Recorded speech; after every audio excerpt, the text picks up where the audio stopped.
शुभ सकाळ, नमस्कार. मी अमृता क्षीरसागर माझ्या ब्लॉगमध्ये तुम्हा सर्वांचं पुन्हा एकदा स्वागत करते. तर बांगड्या भरण्याचा कार्यक्रम इथं शेजारीच होतं. तर लग्न आहे 2-4 दिवसांनी, तर त्यासाठी आम्ही ते आलो होतो. तर अगोदर हळदी कुंकू वगैरे घेतलं आणि नंतर मग बांगड्या भरायसाठी थांबलो होतो. तर भरपूर गर्दी होती आम्ही गेल्यावर, म्हणून अगोदर हळदी कुंकू घेतलं, पण तरीसुद्धा परत पण गर्दी भरपूर वाढलीच होती.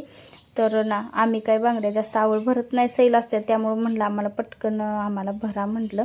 तर जास्त आवड अशा बांगड्या ज्या भरतात त्यांना मात्र वेळ लागतो. तर आमच्या चौघींचं पण कसं सैलच असतात, त्यामुळं काय एवढं पटकन त्यांनी म्हणजे दिलं आणि आणून लागली होती इथं.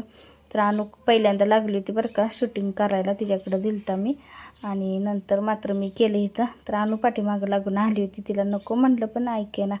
आणि बघा छान अशी सजावट आतली केलेली तुम्ही बघितलीच होती कार्यक्रमाचे सगळं. नंतर मग इथं थोड्या गप्पा मारत बसलो, चहा वगैरे झाला, त्याने बुत्ती वगैरे सगळं दिलं, हळदी कुंकू घेतला आणि बांगड्या भरल्या आम्ही.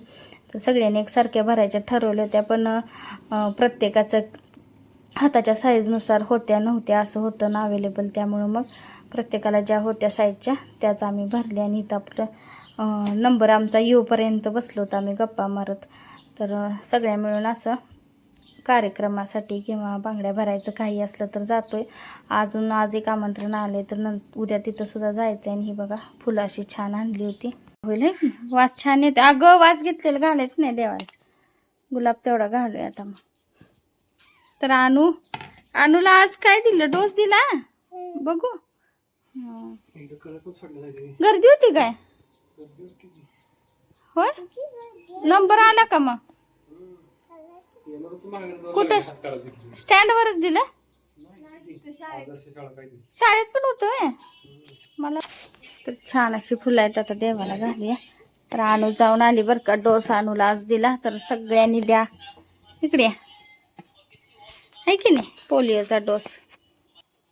तर 5 वर्षाच्या आतल्यांना सगळं द्यायचं आहे पोलिओचा डोस. तर आणला देऊन आणलाय आणि तुम्ही पण सर्वांनी द्या आणि नक्की द्या, चुकवू नका अजिबात. तर 5 वर्षापर्यंतच्या मुलांना द्यायचाच आहे हा.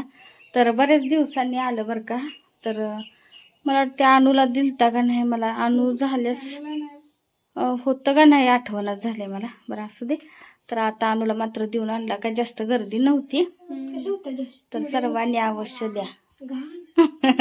तुरट असं कडू लागतंय ना ते, त्यामुळं असं खाल्लं तू अनुज मॅडम होती होय.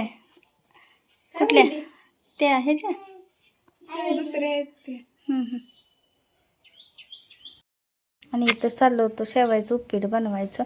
तर आज पण सुट्टी, तर म्हणलं चला उपीट वगैरे बनवू. तर सुट्टी दिवशी जरा असं काय तर नाश्ता वगैरे बनत असतो. एरवी काय नाही, डायरेक्ट स्वयंपाक असतोय डब्यामुळं. आणि मला हरभऱ्याची डाळ पीठ सगळं संपलं होतं आणि आता आपल्याला भजी उद्या करायला लागणार, म्हणलं तर दळून टाकूया.